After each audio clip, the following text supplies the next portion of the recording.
When the Naruto show was just gaining strength here in the West, one of the first exponents of this show in video games would arrive to the American continent, giving competition to one of the games that would start one of the most iconic franchises in anime games. On March 7th, 2006, for Nintendo GameCube, we would get Naruto Clash of Ninja.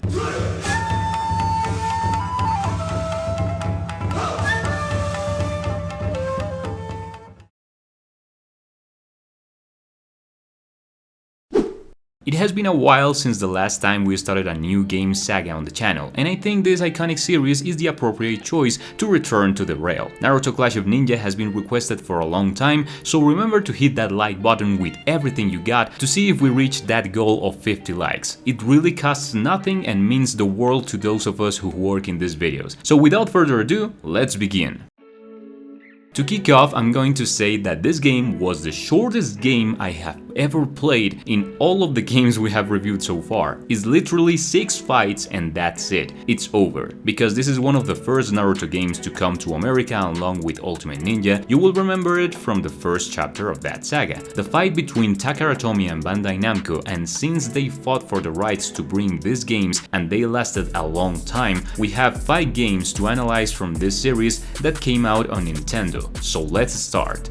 Clash of Ninja makes a very fair first impression if the first thing you do is play the story. It is a game that you can know the little need they had to make an adaptation of what we had in the story at that moment in Naruto. It may be due to the engine at that moment, due to different creative proposals, but it doesn't feel like a game with a main goal of making a story adaptation. On the contrary, its goal was to focus on the gameplay, since the story was super generic dialogue segments at the starting and ending of each combat. I didn't feel it like a story mode, it was more of an arcade with a backstory. You can practically pass this mode in 20 minutes. That's how long it took me to complete, so if you're a fast learner, it may take you 10 minutes. The moment I saw the credits running, I was really surprised. I was like, that's it? But there is something that at that moment I had not discovered, and is that the game system is something beautiful. You see, generally in the development of a video game, and more between the years 2003 and 2006,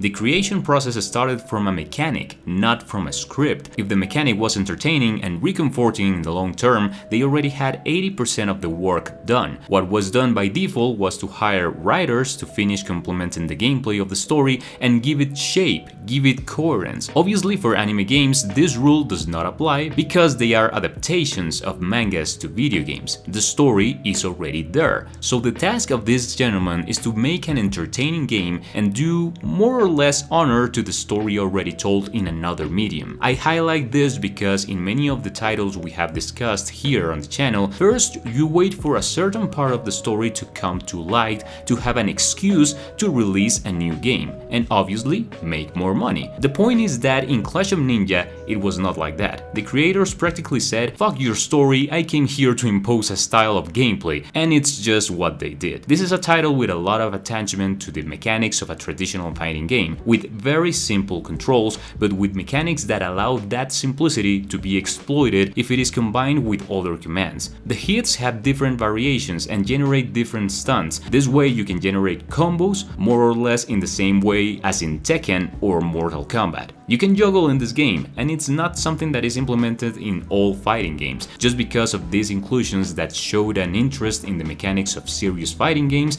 I could not see Clash of Ninja as a Naruto title for casual players. There is a lot of depth in each of the combats and everything, making it look simple because the controls are pretty basic. Besides, it should be noted that with these mechanics they achieve what many other games have not been able to do, and that is that the characters feel relatively unique when using them. Not all hit at the same speed or have the same range. Each particular jutsu has different qualities and you can do exactly the same command with everyone so that you get the same combo over and over. That's not possible. For example, Naruto is a character with many combo routes with juggle, unlike Haku, who is a more agile character and who attacks from the front with combinations of many hits in a short time. These scenarios are in 3D and you can move as you like without being limited by a 2D perspective.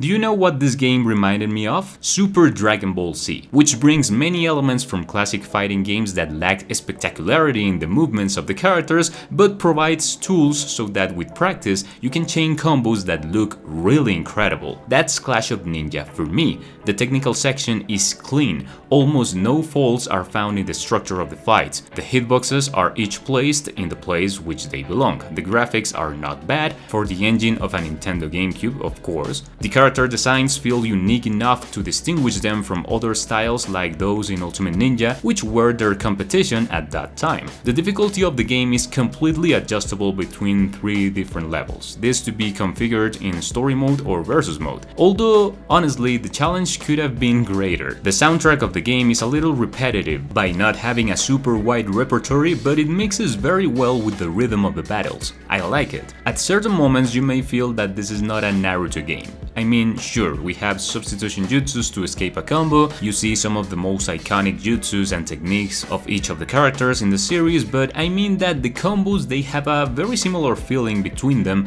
and it makes it feel more like a fighting game with Naruto skins than a Naruto game with fighting mechanics. And although that is not necessarily bad, it's something that I would like to highlight for those people who are not familiar with this genre. It is not for everyone, and that is perfect, so look at those little things just in case. Even though Clash of Ninja is a game that I liked, this game is not saved from having its up and downs. For example, what the hell were they thinking by giving each character an unblockable ultimate, and also removes half the life bar is insane, but otherwise seems to me a pretty solid fighting game. Fun fact, many of the classic Clash of Ninja games are still in the sights of many fighting games fans these days to play competitively. This game is worthy of entering this category, as well as many others in the Clash of Ninja saga. Many anime game streamers and YouTubers share this perspective that a game system like this should be taken advantage of, and to be honest, I agree. Despite not having a great roster, I mean, look, there are only 8 characters in the entire game, they had plenty of potential, and they started making Clash of Ninja 2 with more characters, new mechanics, and more story to tell, a game we will be watching next week. Guys, I really love to be back with the reviews of complete game sagas. I know you also have fun following the wheel, so don't forget to give me your opinions regarding the first Clash of Ninja in the comments. I will be reading them as always. Guys, thank you so much for watching, that was all for today, and I'll be watching you in the next video. Take care and see ya!